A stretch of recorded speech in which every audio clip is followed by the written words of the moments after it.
Vēl viena lieliska alternatīva ļoti ātrajam variantam ir konsīleris no NARS. Viņš nav pūderveida, viņš ir krēmīgs, bet ļoti mīksts un vaskains. Esmu viņu rādījusi nevienu reizi. Šis man ļoti patīk tad, ja vajag ārkārtīgi ātri, izmantojot rokas un ar garantiju, ka nepārslogos un neuzliks pārāk daudz produktu. Un kas vēl viņam ir ļoti labi, ar viņu ļoti forši un viegli var aizvietot arī tonālo krēmu, tātad liekot lokāli, liekot tur, kur tev viņu reāli vajag, īpaši tad, ja tu neizmanto tonālās ikdienā vai tev nepatīk viņu blīvā tekstūra. Izmanto to pašu konsīleri ļoti plānā kārtiņā, pārliec tām zonām pāri, kur tev ir kaut kāda pigmentācija, kas tev traucē. Pievērst uzmanību nazolabiālajam posmam, degunam, tātad visas poriņas vairāk noņemot, varbūt apjomu, kontrastu, noņemot tumšumus, viegli pumpiņas pārsit kaut kādas, ja nu viņas tev ir. Man ir arī šis brīdis, nezinu šobrīd kāpēc, tāpēc, ka man ļoti patīk melnā šokolāde. Ja, šis arī varētu būt iemesls, kāpēc jums ir vairāk. Ļoti viegli plāni pārliku tieši konsīleri tonālā krēma vietā, ne tikai tur, kur viņu lieto, plakstiņu zonā, bet arī uz visas sejas. Ātri, vienkārši. Tonis man ir šis Light 2.2.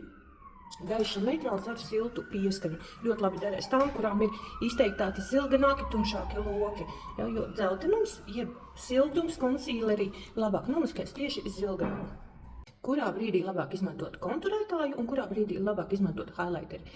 Princips ļoti vienkārši. Ja tava sejas āda ir ļoti iesauļota, viņa ir tumšāka, tiklīdz tu liksi klāt bronzeri konturētāju, tu viņu vēl vairāk satumšināsi, attiecīgi vēl vairāk tā zona var izskatīties sagurusi, tumšāka, pelēkāka, iekritusi. Tad, kad ir intensīvāks iesauļojums, labāk izmanto highlighteri, nevis kontūru. Ar highlighteri pavirzot konkrētās zonas, kuras nepieciešams virzienā, nedaudz uz āru. Ļoti laba opcija ir highlighteris uz lūpu kontūras, īpaši tad, ja tev ir mērķis padarīt lūpas pufīgākas, apjomīgākas.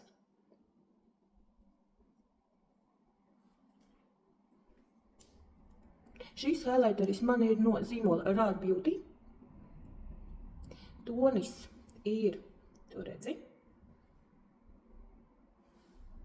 un pietiek ar to, ka tu viņam pāris pilienos šur tur uzliec. Un viņu droši var izmantot arī acēnu vietā. Nākamais solis brūna skropsta tuša. Brūna, lai neladītu intensīvu kontrastu. Un, principā, darba dienai esmu pilnībā gatava. Viegls, ātrs, burtiski 3 minūšu jautājums un make-ups gatavs.